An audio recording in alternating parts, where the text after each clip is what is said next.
Hey, what's up, everybody? Hey, we're back again. This is Hofstra, and I'm with my buddy Sticky Finger Jones. So we're going to do a follow-up from our last episode.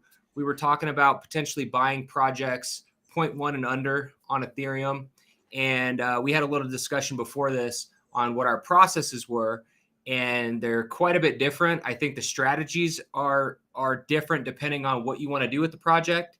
And so we're just going to start off talking about how to maybe find a project and what to look for and some of the tools. And I'll just kick it over to you and let's get started. And yeah, what do you think about projects under 0.1? Yeah, let's get right into it. Well, I think, half of the battle is sifting through the noise, right? The market right now is so saturated. There's a number of new projects that are coming out every single week. And so the first opportunity for me is like, how do I know what is more than a rug, right? We all have the story about being a rug. And so I think there's kind of a number of different ways that you can go about this. One of the things that I like to do is I like to lean on my community. I have a group of friends who are, also involved in the space, and I like to lean on them to understand what they're into. That's also how I hear about new projects. And, sometimes these are also referred to as alpha groups, which I think you are actually the expert on those alpha groups and that sort of thing. And so if you want to, talk to us a little bit about what you've got going on with yours. Yeah. I don't know about expert, but I've definitely been doing it a while. I've been in different projects. And yeah, it's such a big part of NFTs is the community. And like we were saying last time, some of the things you have to have are Twitter being number one. If you're not on Twitter, you got to get on Twitter because that's where pretty much all the alpha and all the news start. More importantly, Twitter Spaces. So if you haven't heard about Twitter Spaces is it's like a live interactive podcast almost, I guess you would say. Definitely. And like in the morning, I listen to a project called the Nifty Alpha Morning Show or Nifty Alpha Morning Show, which also has an NFT project called the Portals, which basically it's just traders talking about NFT projects. And it's so important to find people in the space that know what they're talking about, that are good traders, and build a community of people you can kick ideas over to and ask questions. And so if you get in Twitter Spaces, you might see somebody with an avatar, and you can jump in there and just ask questions. What do you think about the project? Give me your thoughts. Why should I buy this? How much is it? And I'd like to just kind of hit on something that you said real quick. It is really important to find people that you can trust, because in this space, everybody is, especially if you're asking them about their own project, it's the best project to ever grace the Web3, space. And so finding a group of people who have been in the space, who have proven track records, who have lost, that can't be understated. And so I think that's also, where a lot of that benefit of joining the portal that you were talking about comes in, right? Oh yeah, absolutely. Yeah, because the people on there, you hear them every single day. A lot of them have YouTube shows or different content that they're putting out, and they show what they're buying, and it's so important. I can't stress it enough to find a group, find people, because the space is so crowded. When you first come in, you're not going to know what's a good project and what's not a good project. And you might get in and everyone's, WAGMI, this is great, the artist, blah, blah, blah. And then, you get into it and you're like, oh, this project is not that cool. Or, I just lost all my money.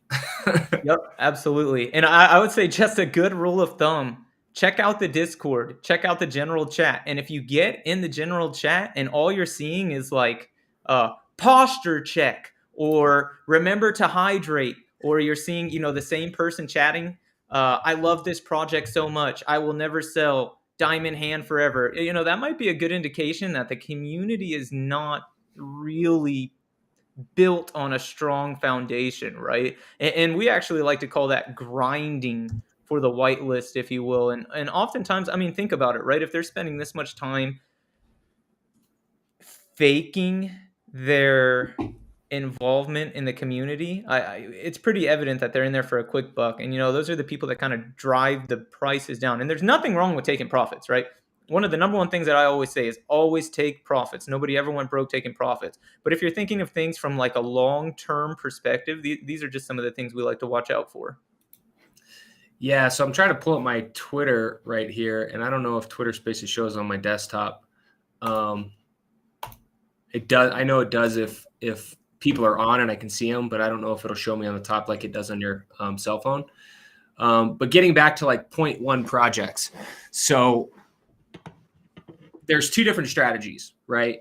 One is you want to try to find something that's new that people are hyping up, buy the mint, get in, get out, make a quick 2, 3x, 4x profit. That's a bit more risky than looking for something maybe that's been around for a while, that people aren't on, that you can get at a good price. And I kind of want to look at both processes. So let me see if I can share my screen real quick. And I'm just going to pretend like I'm buying for projects that maybe I want to hold for a while, or I'm okay sitting on, that I'm not as interested in just getting in, getting out. And then when I'm done, maybe you can show some of the analytics tools that you use to find new projects and what you're looking for in buying something like that. So let me see.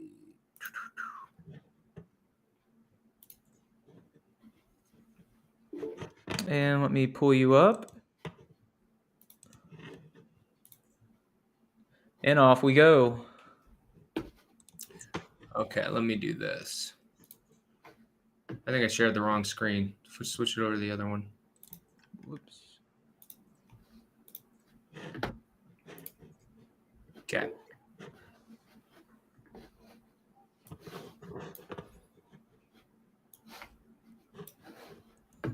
Okay, so I just pulled up OpenC right here. Can you see that? Yes, sir. Okay.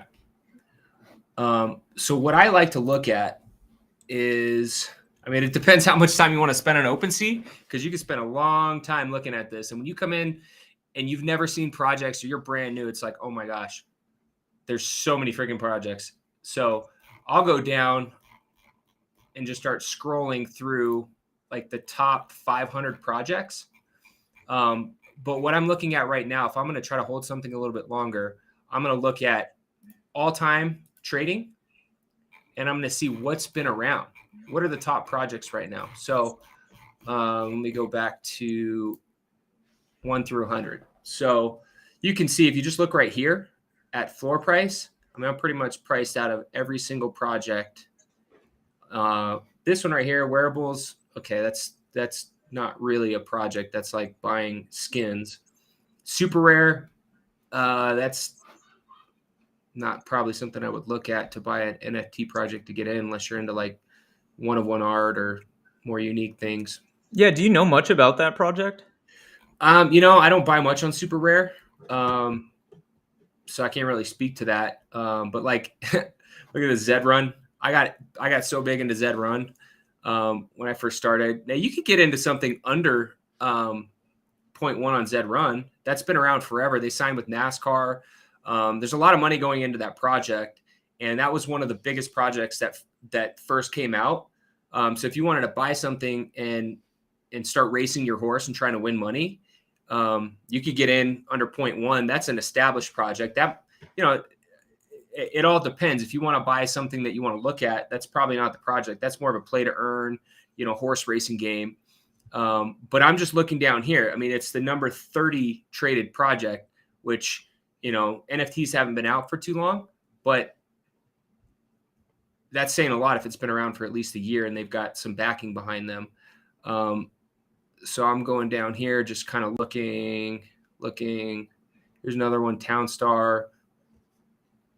And you're going to see Ethereum's kind of expensive. So to find something that's been around for a while that's under 0.1 might be a little bit more tricky. You're going to have to dig a little bit further. There's not as many options. Pixelvault Mint Pass, that's 0.14, that's close. So you might flag this one. Maybe you want to keep an eye on it. You can add this to your watch list, right?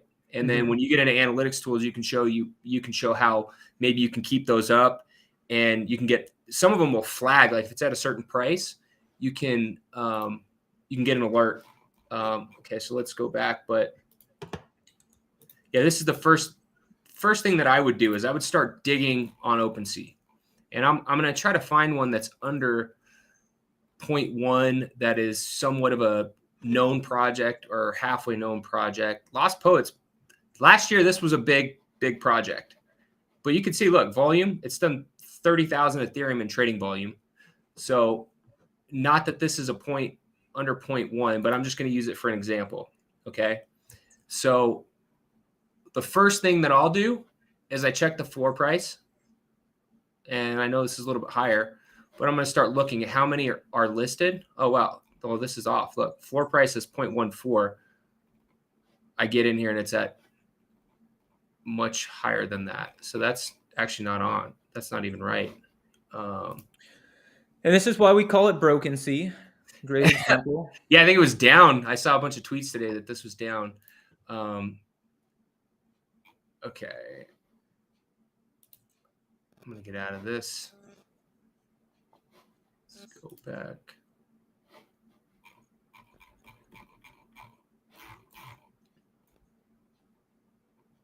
Okay, here's one. Punk's comic. You kind of have to know about the projects too. Punk's comic, you may or I mean, if it might not be a bad one. So let's just use this as an example. Okay. Yeah, and I think that's a great point. This is an example of how, like, it's not necessarily step 1, step 2, step 3. This is a very fluid process, right? And to your point earlier, Ethereum's expensive. You know, anything that you're going to be doing on this blockchain is not cheap, right down to the gas. And so that's why it's really important to kind of leverage strategies like this to ensure that you really know where you're putting your dollar, right? Right. So actually, this might be a good example. So Punk's comic, look, it's got a little blue check mark. It's verified on OpenC, which, you know, may or may not actually matter, because some of the projects that are on that are verified aren't really doing anything right now, and you can pay to get verified, from what I understand. But let's say this one, okay, at 0.1, I'm gonna hit this trading volume, and I'm gonna look at this graph right here. But I'm gonna take it all the way down to all time, okay? And you can see when this project came out. It's not even a year old, which again doesn't mean that much because it's NFT world. It's really only been a thing for a year or so.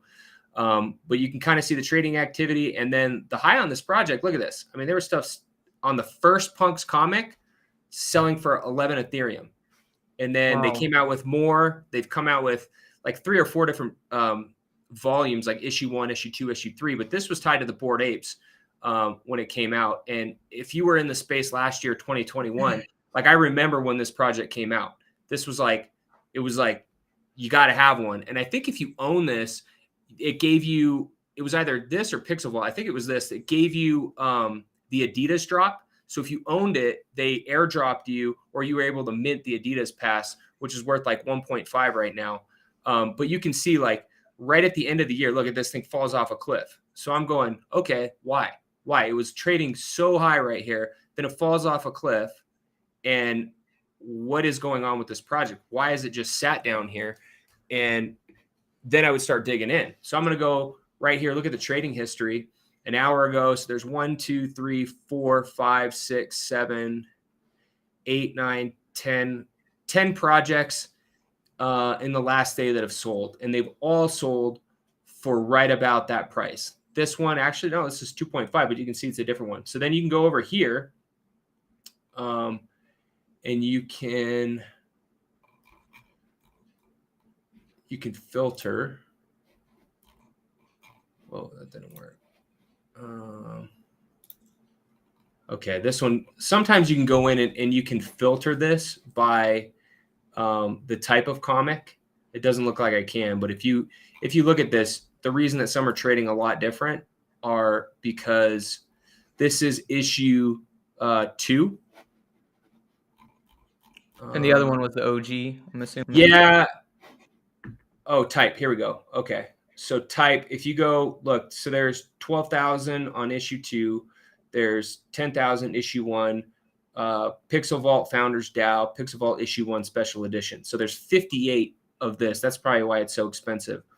But if I'm buying to keep long term, if you're investing in art, that's kind of like, I mean, you want to look at the history. So if I'm somebody that thinks, okay, this technology is new, this 2021 is going to be a year that they write, articles, maybe have documentaries about, because this is a whole new genre in art, all the stuff that was going on with all the sales at Sotheby's and just Bored Ape Yacht Club and, everything that happened in 2021, that's when this was released. So if I'm trying to build a portfolio of good projects that I'm okay holding on to, that maybe have meaning, that also potentially give me new things down the line, because I know a lot of these projects rewarded the people that bought them.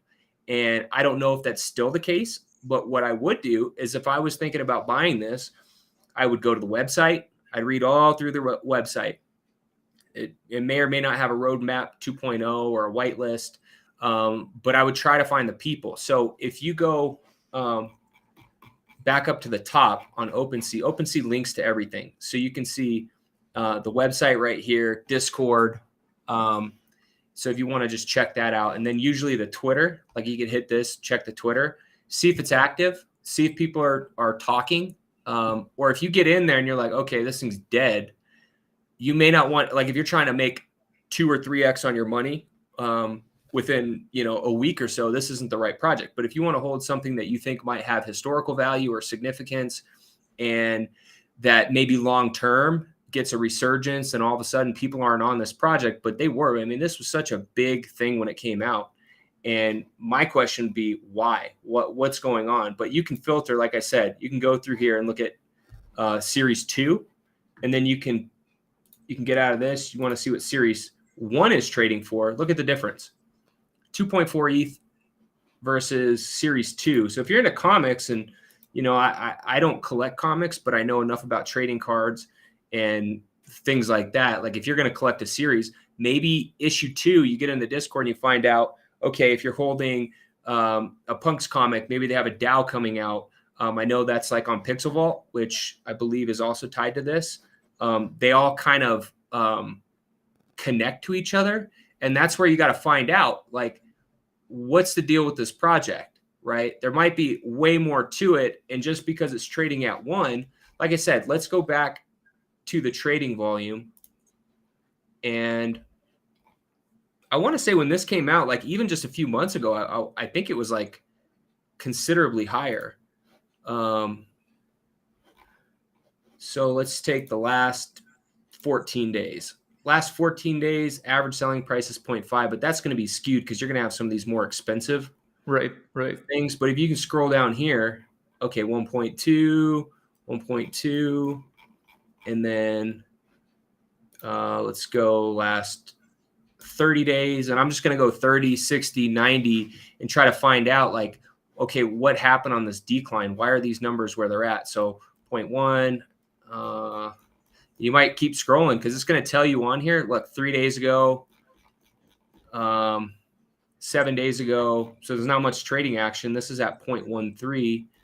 But you're probably going to have to dig a little bit in here and see, okay, if this thing is traded in the last 90 days at the same price, the likelihood of it doubling or tripling is not going to happen unless there's some sort of news that potentially could come out on this. Let's say, all Punks comic holders find out that Adidas is coming out with some merch drop. The only way to qualify to get on the whitelist is you have to have one of these. All of a sudden, everybody jumps on this project, boom, boom, boom, it's selling. And then, you could get out of it, or if you wanted to buy multiple and sit on it. But again, that's where you have to think through, what is your strategy? If you're new coming in, do you want to be someone that holds and builds a collection?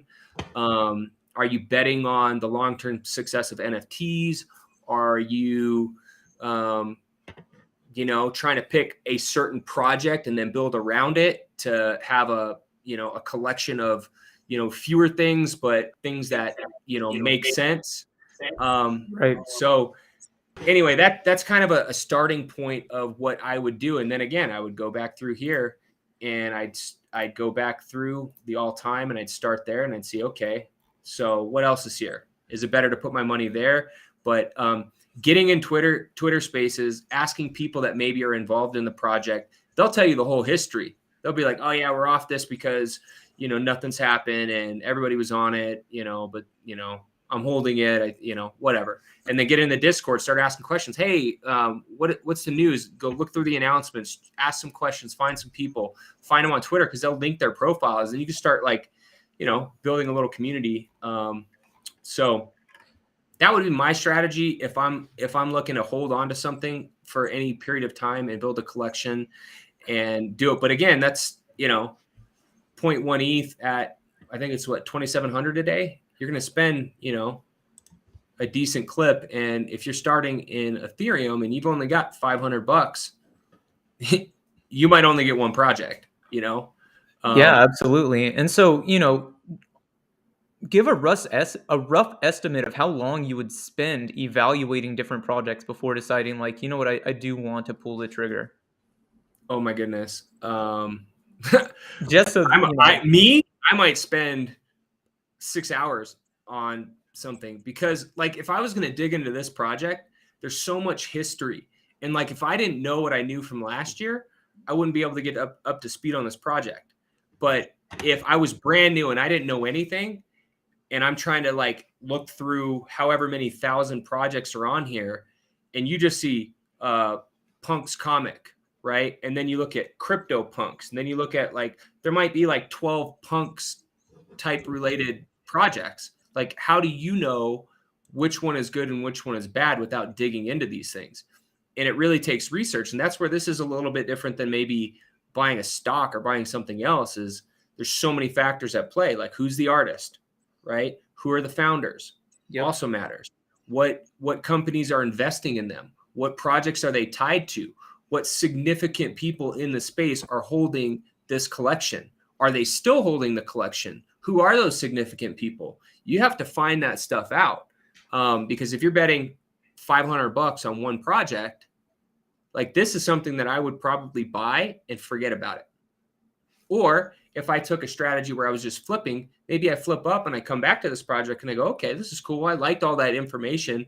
And you're in a Twitter space and you hear, hey, Punk's comic, oh yeah, I was holding that. I still got one of those. And the only reason I'm holding it is they were saying like in, April, there's going to be some new thing and this and that, you have to be up on this stuff because you can miss something quick. Oh yeah. The space moves fast. There's no doubt about that. You are right on there. Yeah. So that's where I would start. But I think your strategy is a lot different than mine. Like, I know you wouldn't be thinking like that. You'd be like, okay, how do I find something that's like the next hot project? I want to mint this thing for 0.08. I want to flip it 2 or 3x and get onto something else. Yeah, so I absolutely. I'd like to hear how you break down. And I know you were talking about some different analytics tools that I hadn't heard about, which, there's new stuff coming out every day. So I'm interested to hear, you got 0.1 to spend. What are you going to do? How am I going to spend it? Yeah. So, first, kind of like I mentioned earlier, I would take to some degree a similar approach of, let me check out my alpha groups. Let me go to the people that I trust in the space, see what they're into, understand why, before I really did anything. I like to use my people as a gauge. At the end of the day, it's all about working smarter, not harder. And so I'm just going to pretend that we've done that step. I've talked to my people. I've kind of checked out the Twitter, been in Twitter spaces, and I'm hearing about a project. And this is true. This is something that people close to me have been talking about. So how do I evaluate the project? I like it, but how do I use data to back my decision to buy? And so, one of the first places that I like to go is this project called Kanyen. They have everything on their site used to be free, and it was really awesome, but they recently launched an membership pass, and there's some other things that kind of go along with this membership pass, but basically what they did is they limited the functionality on their site, but that's not going to stop us today. So what I'll do is I'll navigate to their site right here, and I already have it pulled up. And so when you get here, this is what their homepage looks like. And so what you can see is that, there's a plethora of projects listed here. It looks very similar to what you were showing at the bottom of OpenC, where it's got how many total sales have happened within the last 24 hours, what that volume looks like in Ethereum, the 7-day volume, total volume over the lifespan of the project. So you can see that, in this instance, the project has only been out 7 days. And then the floor price as well. So I generally do not use this tool to find projects, but once I've found a project, I'll use the tool to understand, help evaluate it. And so today, the project that I'm interested in is called Super Ordinary Villains. And, I guess just a little bit of background. One of the reasons that I'm really interested in is the team. That was one of your points earlier. One of the big selling points is you want to make sure that there's a good team leading this project. And so the team has worked with Disney for a number of years. They were featured in like The Mandalorian. They listed before all the projects that they had worked on, and their resume was quite impressive.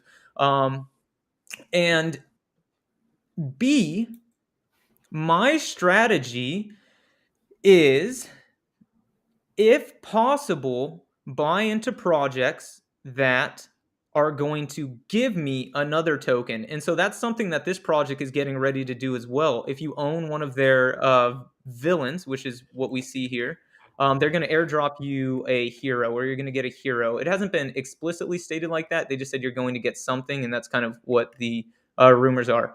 And then two, I like the art. I think it's pretty cool.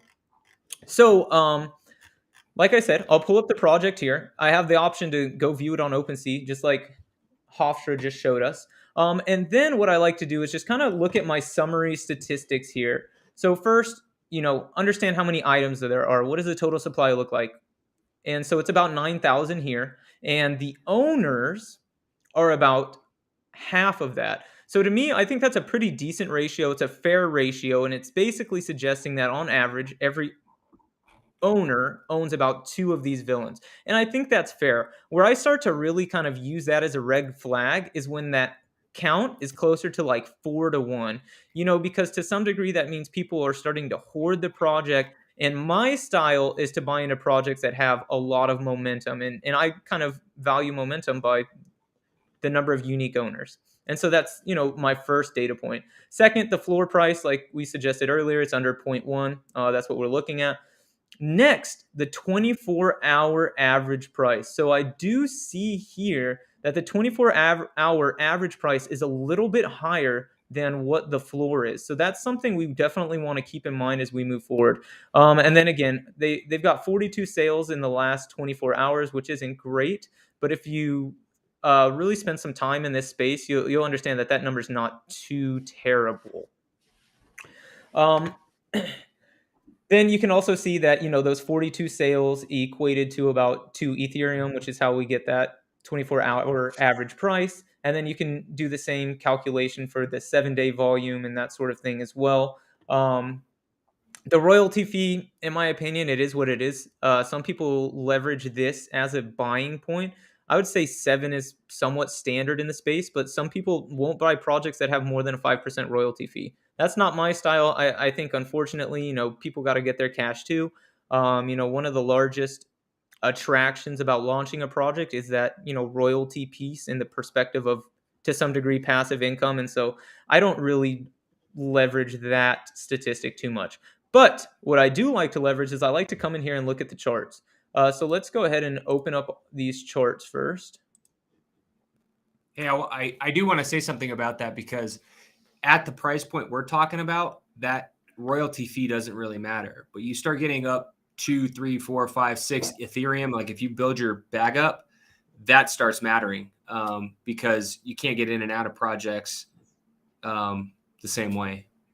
And if you're at a 10% on a 60th project, that's a pretty considerable size. Plus you have fees and all the other stuff.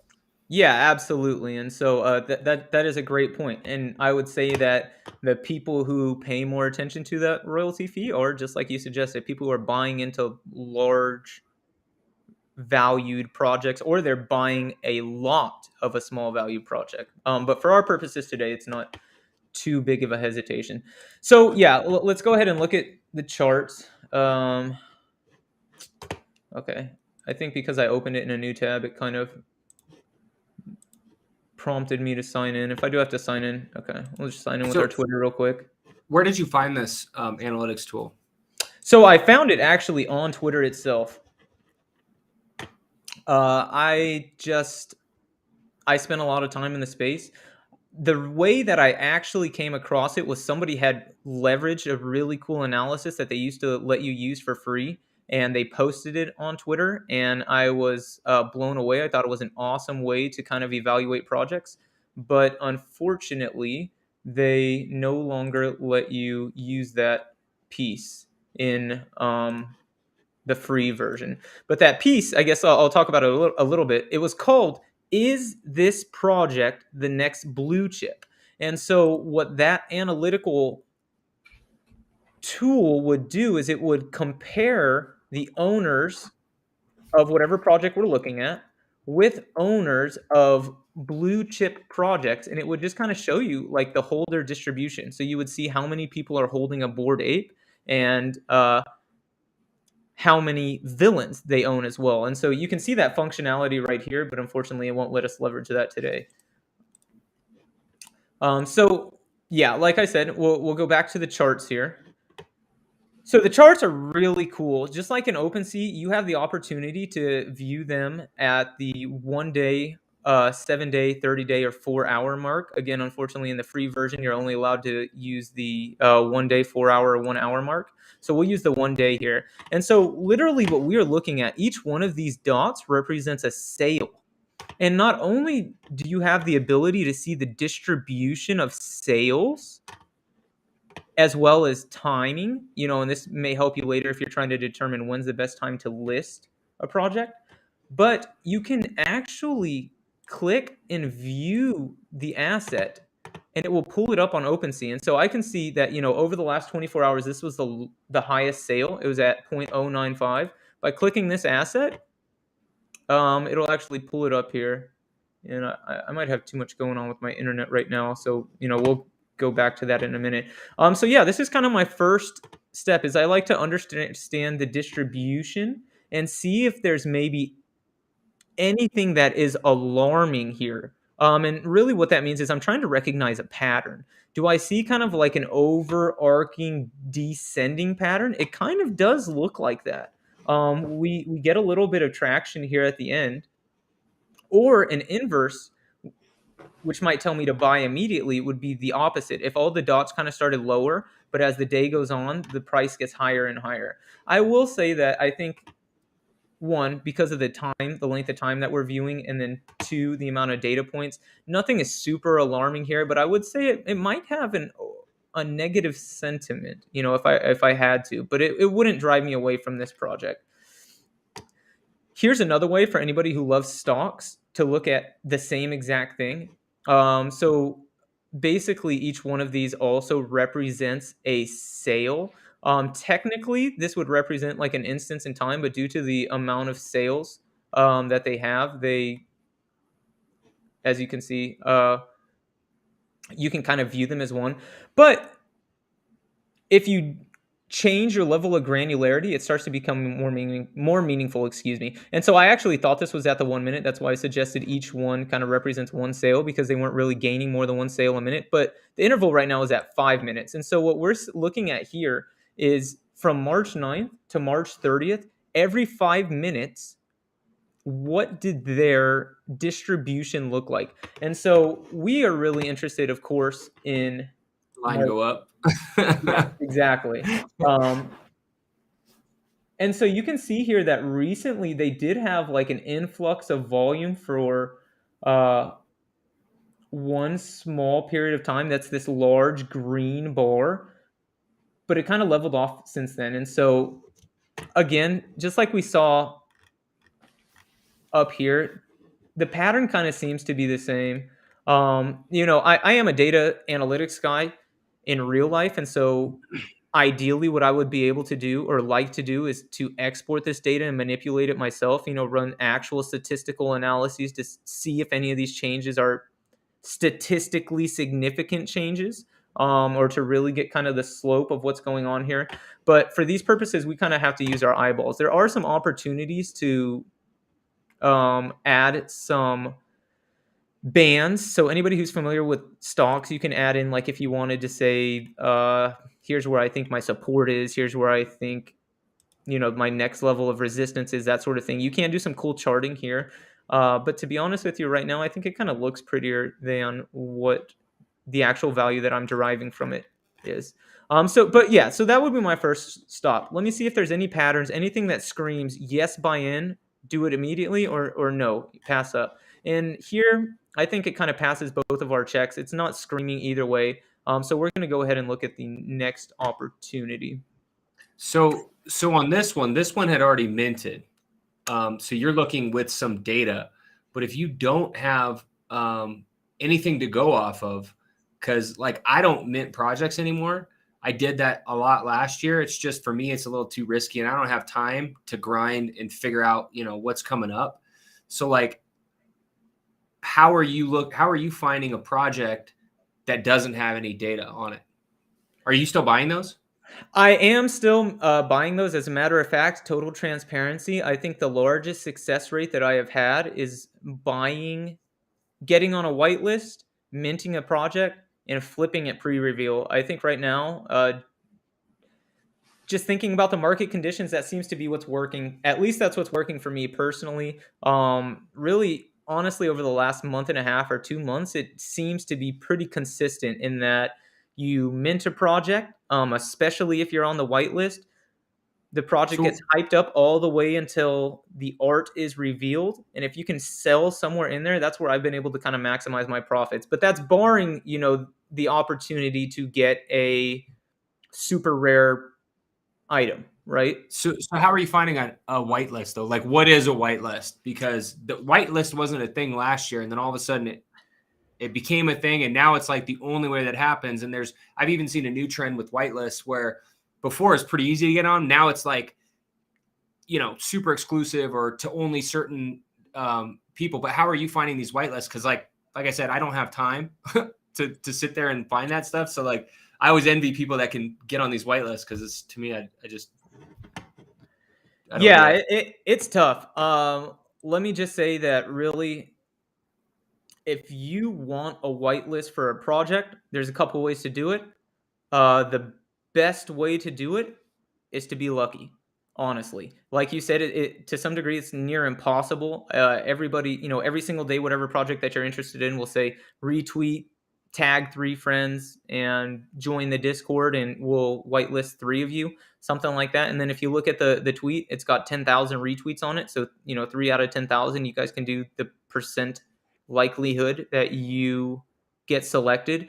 It's not very high, and so being lucky is honestly the largest way to do it. Number 2, though, for those of you who are very artistic, oftentimes, or honestly, in pretty much every project that's being launched, if you are able to come up with some sort of fan art that's basically make a derivative or take the project and do it in your own style, that's a really good opportunity if you can make something that stands out to get whitelisted.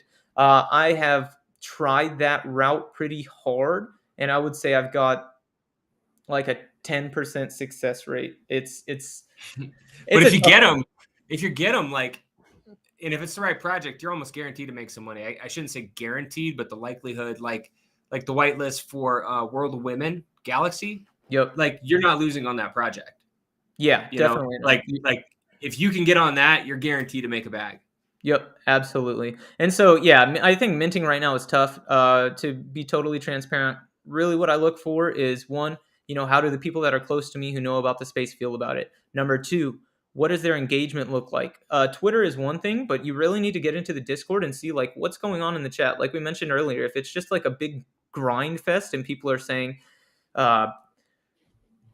hydrate, posture check, I love this project, never gonna sell, wag me, all that sort of stuff, and it's just there's no real conversation, there's no real content going on, I think that's a big red flag for me. But if you see that they've got a good group of moderators who are in there, they're throwing events, it's all about, and here's a key right here for any of you guys who are launching projects. It's all about launching habit forming projects, right?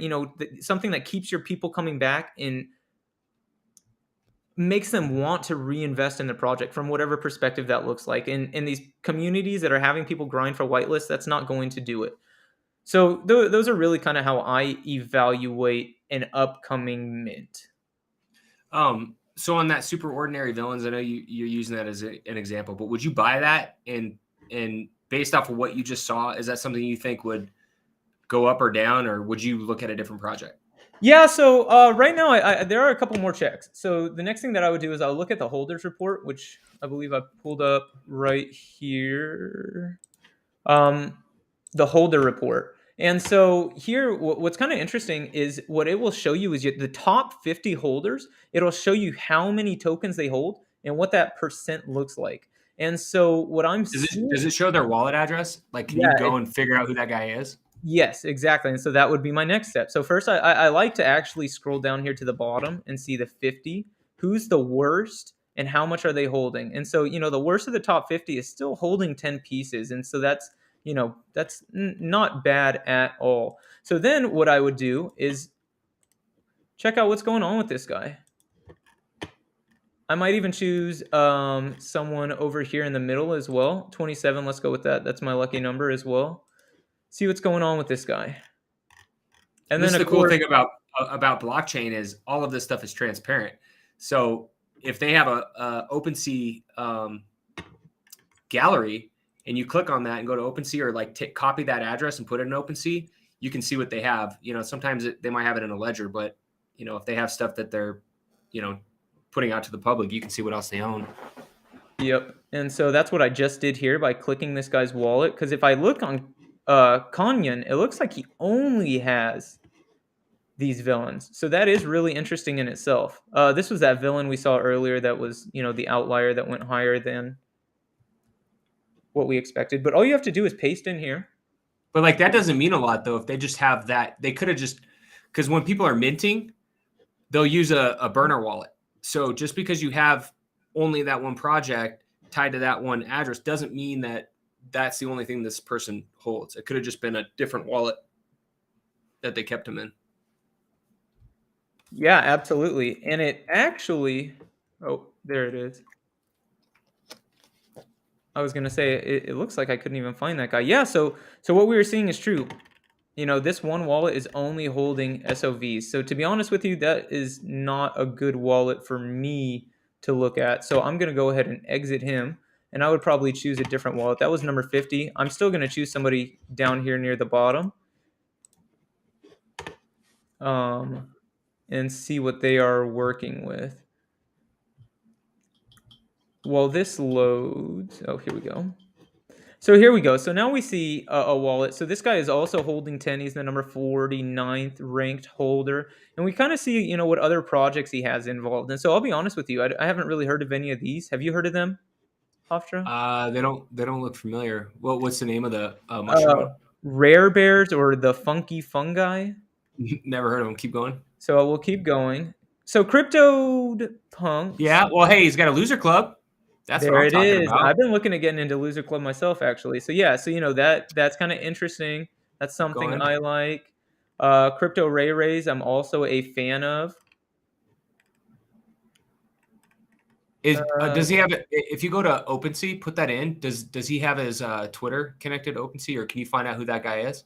Yep. Copy him.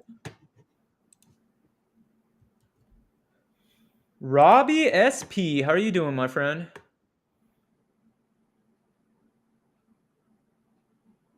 Okay. Well, he's got a background picture, like a. Yeah.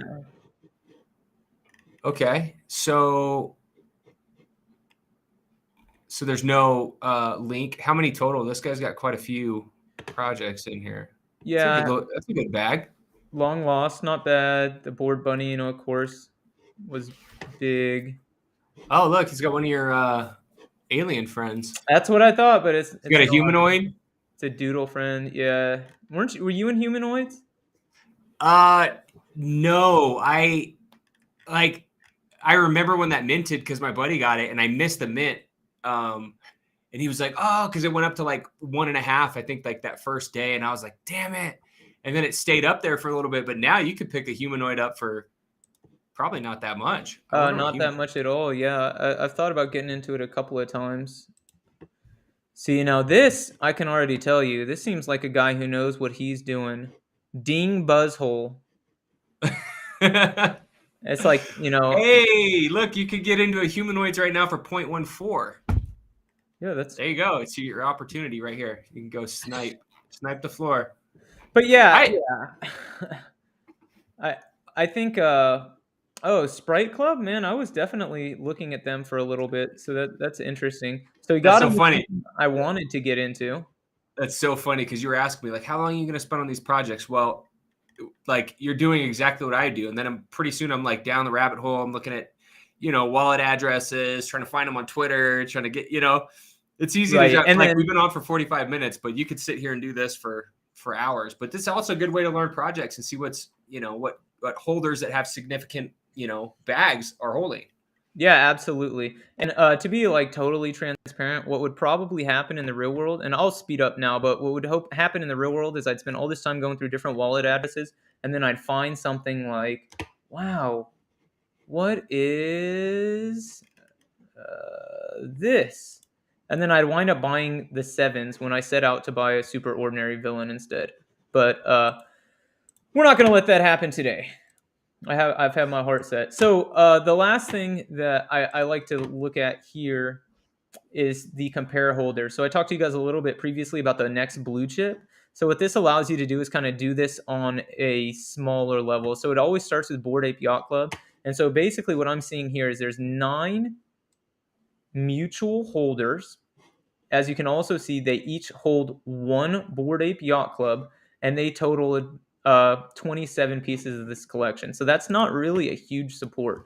I also look at things like Gutter Cat. shout out to the Gutter Cat, gang gang.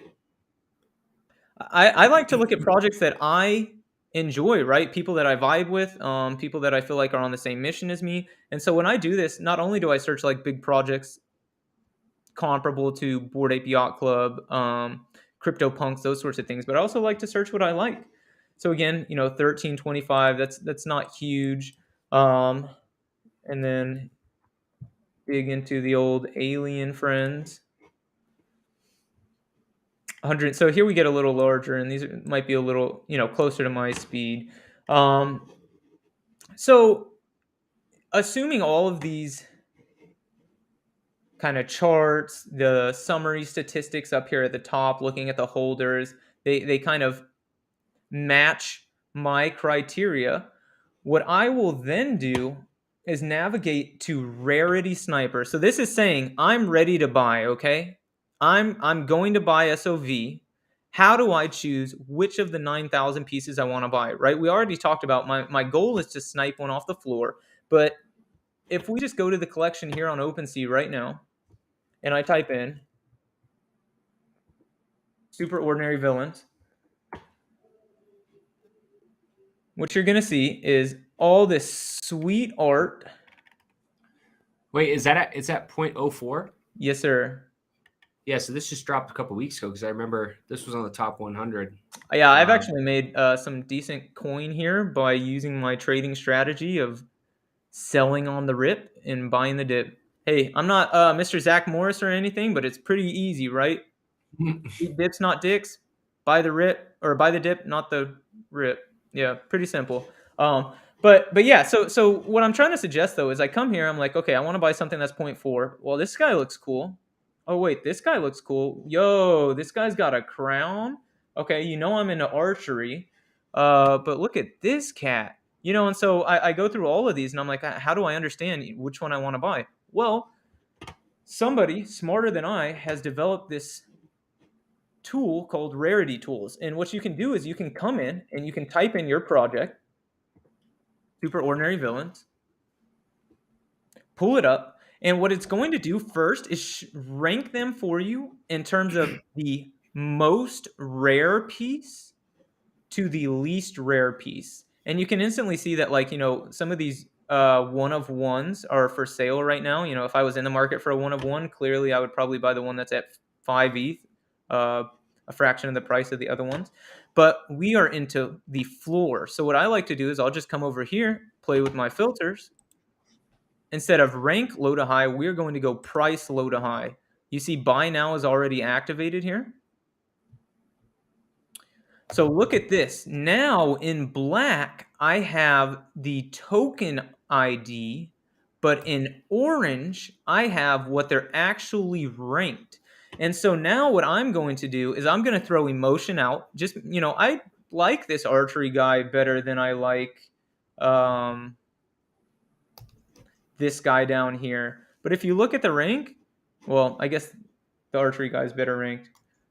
Okay, so I should have chosen someone else because the archery guy seems to be the best ranked out of everyone. So let's say I like this guy with the crown. I like him better than I like this man with the Fu Manchu. Well, the man with the Fu Manchu is almost twice as rare as this guy with the crown. Does that make sense? And so if these were the two I was trying to decide between, this is what I would go with. That being said, before I go any further, another rule: buy what you like and you'll never be sad, right? So, yeah, I mean, rarity matters in some projects. In some projects, it doesn't. Like if you look at Bored Ape Yacht Club, there are certain pieces that bring quite a bit, but then there's been groups that have formed, like maybe they have a certain shirt and they, create a group of these people that have a certain shirt or a hat or a jersey. Even though they could be maybe not as rare as some traits, they might bring more money just because the clout they have, or what the importance is to the project. So, yep. But I would do the same thing. I'm trying to get the best piece that I can if I don't know anything about it for my money. Yep, absolutely. And so I'll be honest with you guys. I was hoping I've been looking at this for a little while. I was hoping I could find something actually a little more rare than this. So what I might do is I'll come in here to this rank. You see how it's got every single one of them. Well, what if I just want to look at the top 2,000? Let's see what those are going for. So I plug this in, top 2,000, and now it's got the top 2,000 ranked from lowest to highest. And so you can see if I'm willing to come up a little bit from the floor, I can get one that's a bit rarer. But when I said buy what you like, to be honest with you, all these guys are pretty ugly. None of them are really cool. So I'm going to go back to, 1 to 8,000 here. Do one more check. You can see that some have actually been bought since we last did this refresh. I'm going to come back in here. And the last thing I could do if I was so inclined is click on the actual image here, and it will show you, 1, the properties, 2, it will show you how it scored the properties, and then 3, it will also tell you how many other pieces in the collection have the same properties. So you can see only 190 people in the collection have the tux, and if you know me and know my collecting style, when I can get a tuxedo, I grab a tuxedo. So what does that mean for us today? It means we're about to snipe this bad boy live. And so in true snipe fashion, you got to be quick. We're going to bring up OpenC. I can see he's still here listed, $136. Exit some of my other tabs here. Buy now. I do need to connect my MetaMask, so I'm going to turn off my screen for a sec. You guys can look at our mugs while I do that. Okay, so you're buying this project. What are you going to do with it? Are you keeping this? Or are you trying to buy it and sell it? Well, you're trying to get me to give away all my secrets. So I'll give you guys just a high-level view of my trading style. So I do this with every single token that I own. Every single one, period. After I buy him, what I'm going to do is I'm going to list him for 24 hours. I'm going to list him for... Sorry, I'm connecting. I have 2 things, and they're on 24-hour rotations. First, what I do is I will list him for double the current floor instantly, and I'm going to do that for 24 hours. He's going to be listed for double the current floor. Then when that 24 hours is up, what I'm going to do is put him for auction if he hasn't sold, I'm going to make the starting bid 0.01, so really low, and I'm going to include a reserve price of, something that's safe, an ETH. I am going to go ahead. Let me go ahead and share my screen again as I buy this bad boy. So we're going to try and get him.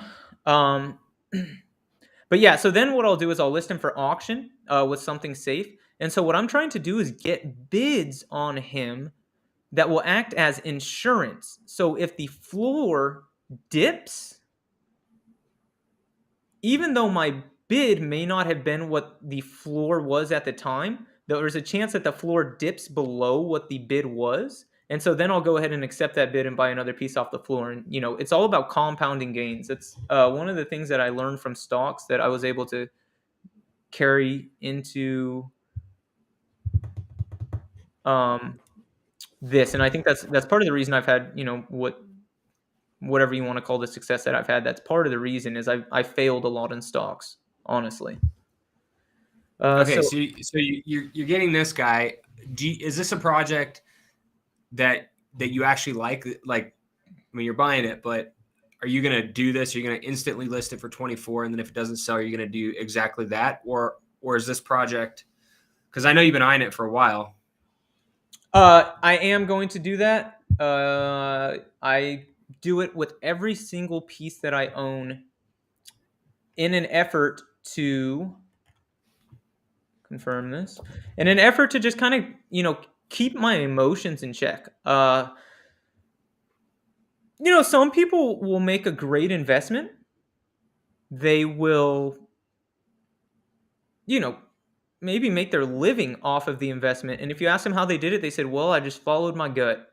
I had an inkling, and boy, my gut's been right. It hadn't failed me since. My opinion, I don't think emotion is the death of reason, but I think it definitely poisons reason.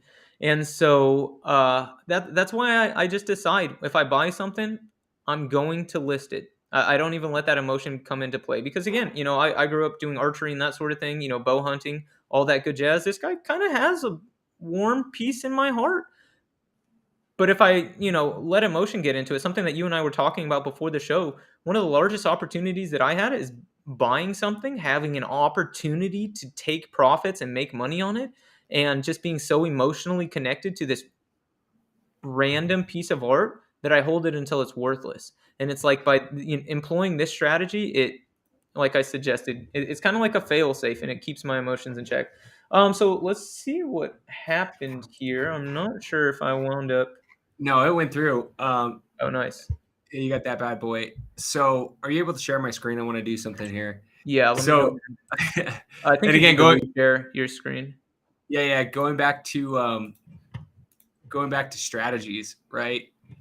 So, I want to get a second opinion, right?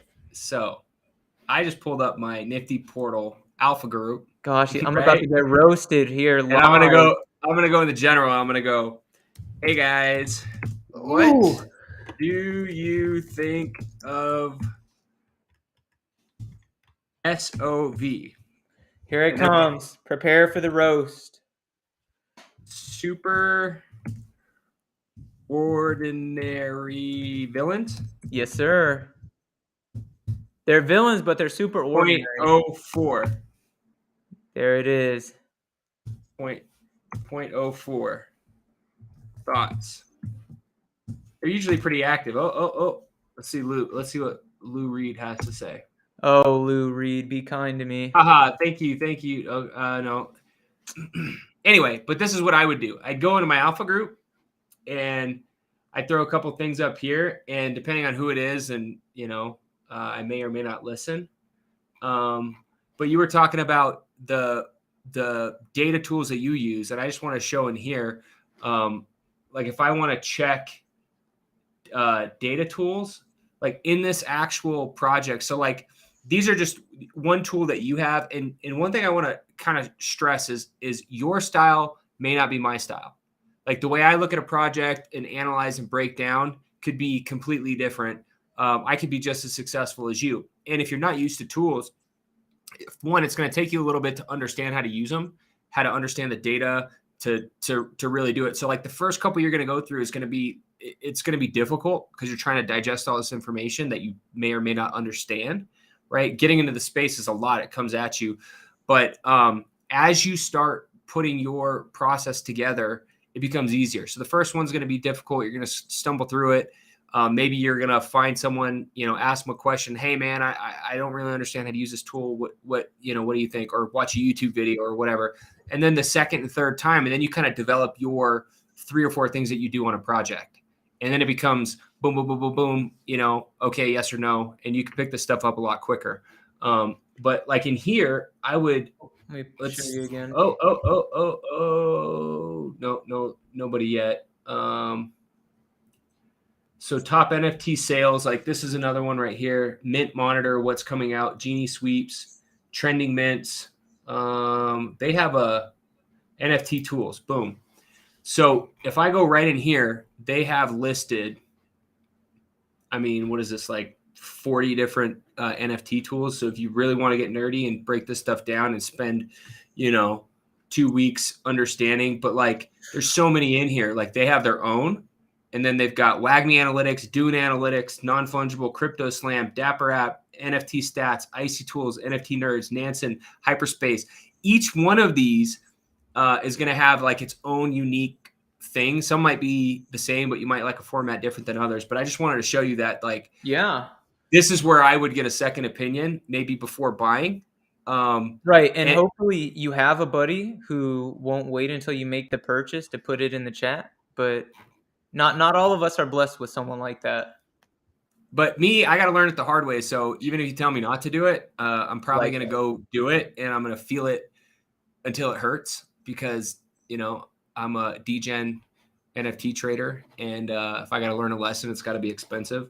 Hey, and that's a great point, though. Regardless of what has happened, I have not lost in this space at all. I learned. I either took profits or I learned from it. And so that's another great thing to keep in mind. Lessons aren't cheap, but if you're smart, it's not a loss and it becomes a lesson and you do it better next time. So cool. Well, hey, I know you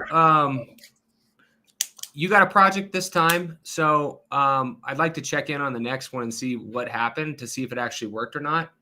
And maybe on the next one, I'll buy a project and we'll go from there. But, I think it'd be kind of a fun thing to, do like a 0.1 challenge. I know some guys, they do these like 1 ETH challenges, like in the Nifty portal.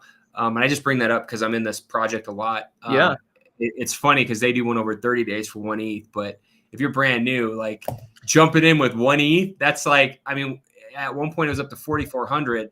It's kind of like poker chips or like, almost not real money when you're dealing with Ethereum. So it can get a little bit, plus when you mint, or buy and you got gas, like you don't understand how it works. I would recommend going low, but maybe the next one I'll buy one like that. But hopefully this was some information. Like I know when I was new, this was like, I was watching YouTube videos and I didn't have friends that did, like, I still don't have a ton of in real life friends that actually do this. Like we met kind of coincidentally, but pretty much have a network of people on Twitter and in Discord now that we run in a circle. So if you're new, it can feel like learning a new language. Data and all this stuff could be tricky, but just do it. Just keep doing it. And don't be scared to try different things. And reach out if you have questions, right? More than happy to help. You see our socials down here at the bottom. You can message any account and we'll definitely respond. Happy to help. And we want to hear about the tools you're using, right? What are you guys using? What tips and tricks do you guys have that we didn't talk about on the show? Teach us about them. Yeah, that's one thing. You got to be a student of the game because just because what worked this week doesn't mean it's going to work next week or next month.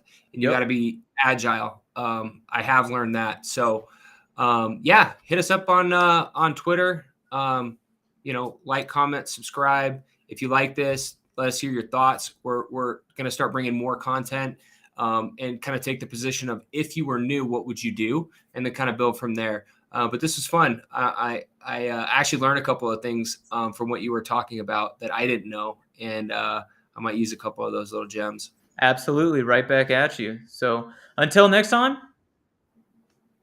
I'm Peace. Sticky. Later. Nice.